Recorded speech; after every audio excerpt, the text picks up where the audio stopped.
जब दुनिया बेरहम हो जाती है तब एक रखवाला जन्म लेता है। लेकिन इस कहानी में जो सच सामने आएगा वो आपको अंदर तक हिला देगा। नमस्कार दोस्तों, आज हम बात करने वाले हैं फणीश्वर नाथ रेणु की एक बेहद मार्मिक और दिल को छू लेने वाली कहानी रखवाला। ये सिर्फ एक कहानी नहीं है बल्कि समाज की सच्चाई और इंसानियत का आईना है। इस कहानी में आपको दिखेगा कि कैसे कठिन परिस्थितियों में भी एक इंसान दूसरे का सहारा बनता है और असली रखवाला बनकर सामने आता है। तो वीडियो को अंत तक जरूर देखिए क्योंकि इसका अंत आपको सोचने पर मजबूर कर देगा। तो चलिए शुरुआत करते हैं। रक्त की प्यासी सब दुनिया से दूर, बहुत दूर हिमालय के एक पहाड़ी गांव का अंचल।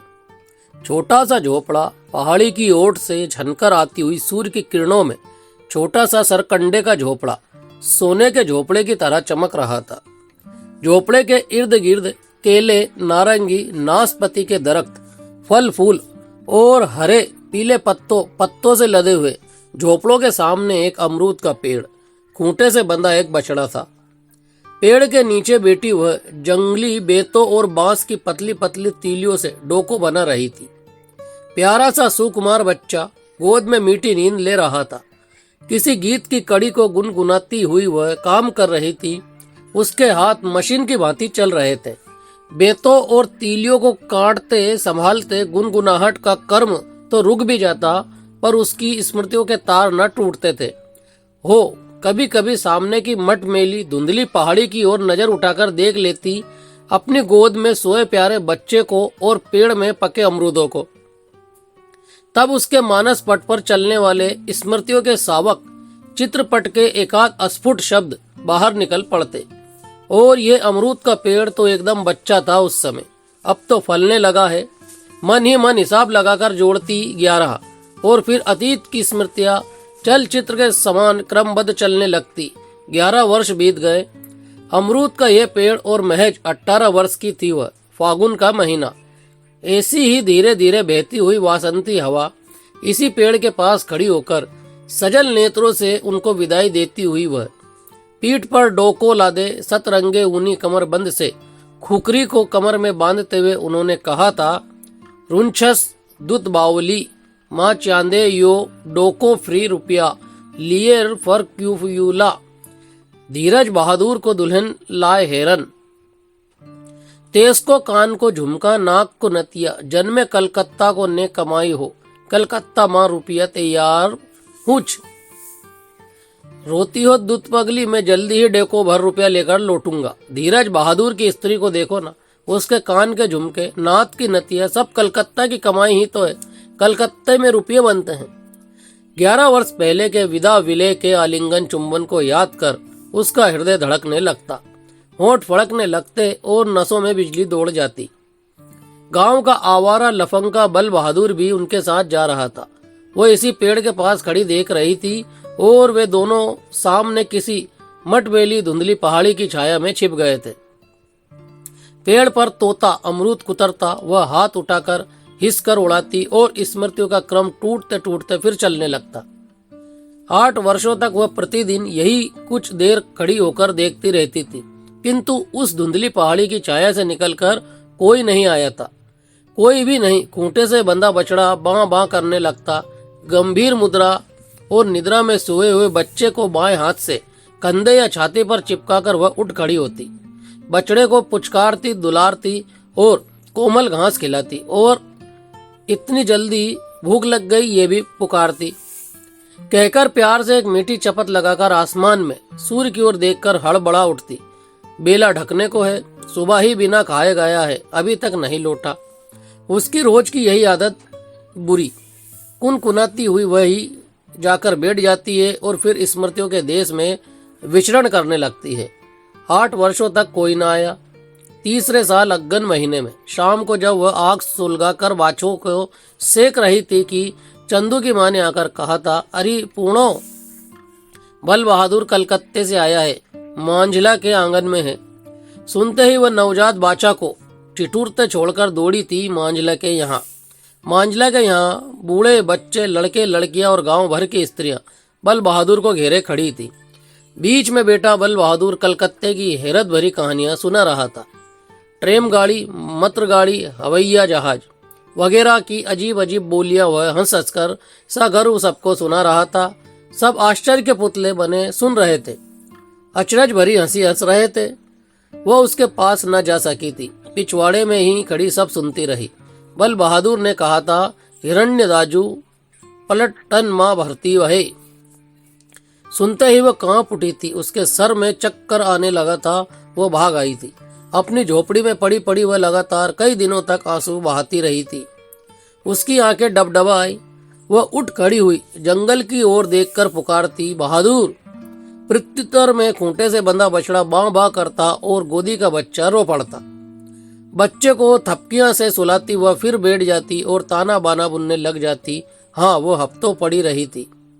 और ये बल बहादुर, उसे कभी भी भला नहीं लगा था। ये बल बहादुर, बचपन से ही वह उसे जानती थी। उसे सैकड़ों बार गालियां दे चुकी थी। गांव की सभी लड़कियां उससे घृणा करती थी। वो जंगल में लड़कियों को छेड़ता था, लेकिन उस दिन अपने को समझा बुझाकर वह बेटी थी। बेटी बेटी गीत की एक कड़ी गुनगुना रही थी। तिमित आयो लखन दाजियो लाए कहाँ छोड़े। तुम तो आए लक्ष्मण पर भाई को कहाँ छोड़ आए, कि उसने पिछवाड़े से गाकर उत्तर दिया था। दाजू ता गए मृगा पची, माँ आए तिन्नो रख वाले। भाई तो हिरन के पीछे गए, मैं तुम्हारा रखवाला करने वाला हूँ। उस समय बल बहादुर उसे बड़ा अच्छा लगा था।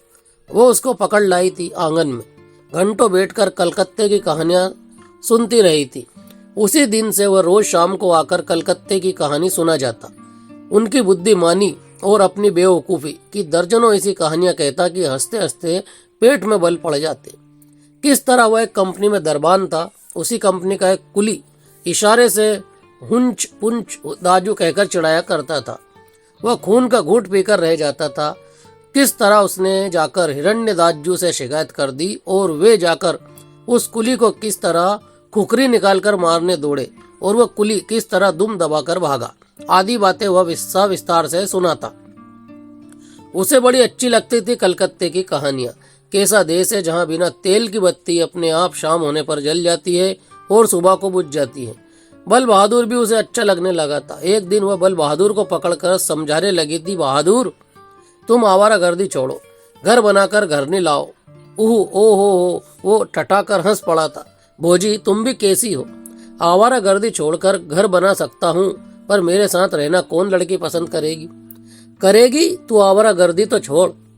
कुछ क्षण गंभीर रहकर वह मुस्कुराते हुए बोला था, अच्छा भाभी एक बात पूछो। यदि आवारागर्दी छोड़ दूं तो तुम भी मेरे साथ फट है कहकर उसके मुंह पर एक हल्की चपत लगाकर मुस्कुराती हुई गाय खोलने चली गई थी। बल बहादुर ने उसके हाथ से जबरदस्ती पगही ले ली थी। दो भोजी में चरा लाता हूँ। उसी दिन से वह साथ रहने लगा। काम करने में तो भूत है भूत, जब तक जाकर हाथ न पकड़ो काम नहीं छोड़ने का। आज 3 साल से किसके खेत में ऐसे फसल उगते हैं। वो अपने खेतों की ओर देखती, लहलाते पौधे, मनमोहक हरियाली, कितना सुंदर। पूनो पूनो। पास के जंगल से कोई पुकारता, आवाज पहचान कर वो उत्तर देती, आई और गोदी में बच्चे को संभालती हुई वह जंगल की ओर दौड़ती। झाड़ी के पास जाकर फिर पुकारती, किधर।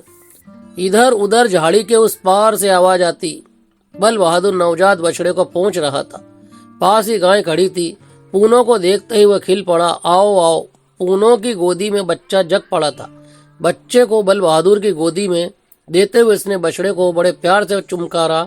फिर बोली, सुनो ना, उसने गिड़गिड़ाते हुए कहा था। पूनो की आंखों में एक उठाते हुए बोली थी, चलो। अली सुनना, बहादुर रोकता ही रहा। वह चल पड़ी। दूध से सफेद बछड़े को गोद में लेकर पूनो आगे आगे भागी जाती थी। पीछे पीछे सद्य प्रसूता उजरी हुक हुक हिम हिम करती दौड़ी जाती थी। पास ही झरना कलकल कर रहा था और डालियां और पक्षियां का कोरस गान शुरू हो गया था।